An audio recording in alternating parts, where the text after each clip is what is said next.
السلام عليكم ورحمة الله وبركاته. الزلازل من أخطر الكوارث الطبيعية اللي ممكن تضرب دولة في لحظة وتدمر مباني وتشق الأرض وتغرق المدن لو حصل تسونامي وتسيب وراها آلاف الضحايا. في الفيديو ده هنرجع بالزمن ونشوف أقوى 10 زلازل اتسجلت في التاريخ، كل زلزال فيهم كان ليه بصمته المميتة على الكوكب. بس لو أول مرة تشوفنا ما تنساش تعمل لايك وتشترك في القناة عشان يوصلك كل جديد.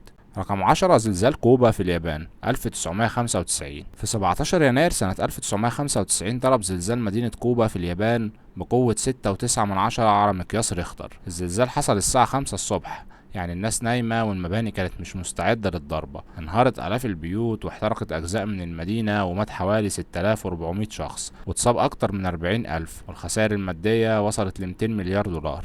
رقم 9، زلزال تنغشان في الصين 1976. ده كان واحد من أكتر الزلازل دموية في القرن العشرين. حصل في يوم 28 يوليو 1976 وضرب مدينة تنغشان في الصين بقوة 7.5 ريختر. المصيبة إن الزلزال ده حصل فجأة من غير أي تحذير، والمدينة كانت مزدحمة بالسكان ومات فيه حوالي 240 ألف شخص، وده رقم مرعب، وفي ناس بتقول إن العدد الحقيقي أكتر من كده بكتير.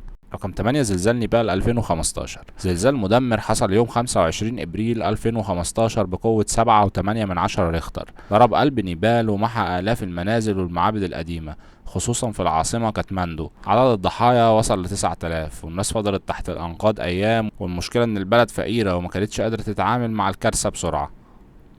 رقم 7، زلزال سيتشوان في الصين 2008. زلزال رهيب حصل يوم 12 مايو 2008 بقوة 7.9 ريختر وضرب إقليم سيتشوان في الصين. أكتر حاجة مأساوية في الزلزال ده إن آلاف الأطفال ماتوا بسبب انهيار المدارس اللي كانت مبنية بطريقة سيئة. عدد الضحايا حوالي 87 ألف وتشرد أكتر من 5 مليون شخص. رقم 6، زلزال كاماتشاتكا روسيا 1952. في 4 نوفمبر 1952 ضرب زلزال عنيف شبه جزيرة كاماتشاتكا في روسيا بقوة 9 ريختر.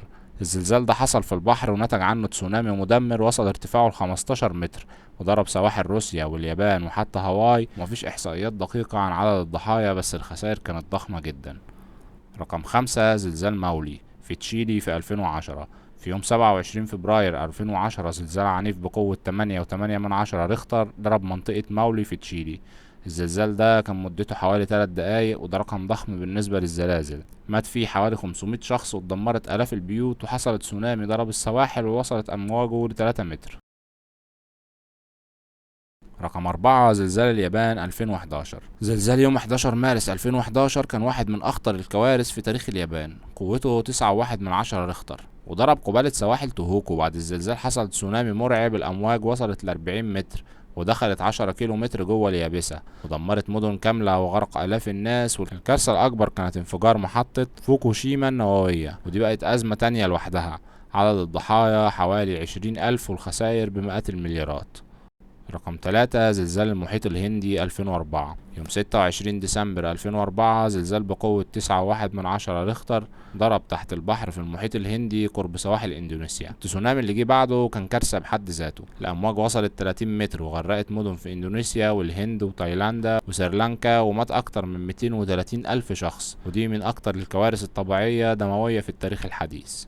رقم 2، زلزال ألاسكا الكبير 1964. في يوم 27 مارس 1964 ولاية ألاسكا الأمريكية تعرضت لزلزال مرعب. زلزال يعتبر أقوى زلزال حصل على الأراضي الأمريكية وتاني أقوى زلزال في التاريخ الحديث. القوة 9.2 درجة على مقياس ريختر. الزلزال ده استمر لمدة 4 دقايق ونص كاملة.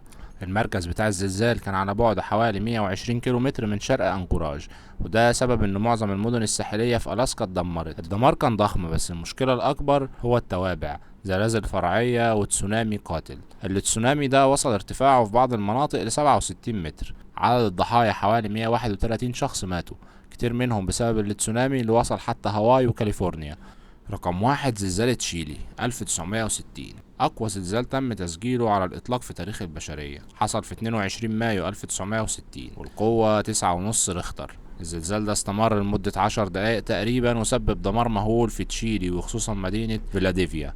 لدرجة ان بعض الخرائط اتغيرت بعده، حرفيا في اراضي كاملة اختفت. عدد الضحايا ما بين 1000 ل 6000 شخص حسب التقديرات، وده غير ملايين المشردين. لكن الكارثة الاكبر كانت التسونامي اللي حصل بسببه. التسونامي انتشر عبر المحيط الهادي كله، والموجات ضربت تشيلي وبعدها هاواي والفلبين ونيوزيلندا واليابان وحتى استراليا. في بعض المناطق وصل ارتفاع الموج لحد 25 متر. العلماء بيقولوا ان السبب العلمي تصادم عنيف بين صفيحة نازاكا وصفيحة امريكا الجنوبية، واللي حصل كان تراكم ضغط لسنين طويلة لحد ما اتفجر مرة واحدة.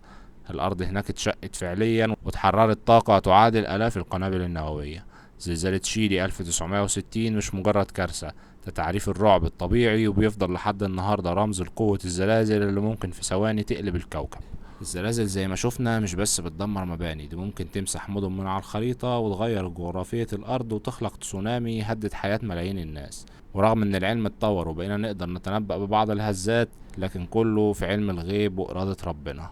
لو عجبك الفيديو ما تنساش تعمل لايك وتشترك في القناة عشان يوصلك كل جديد.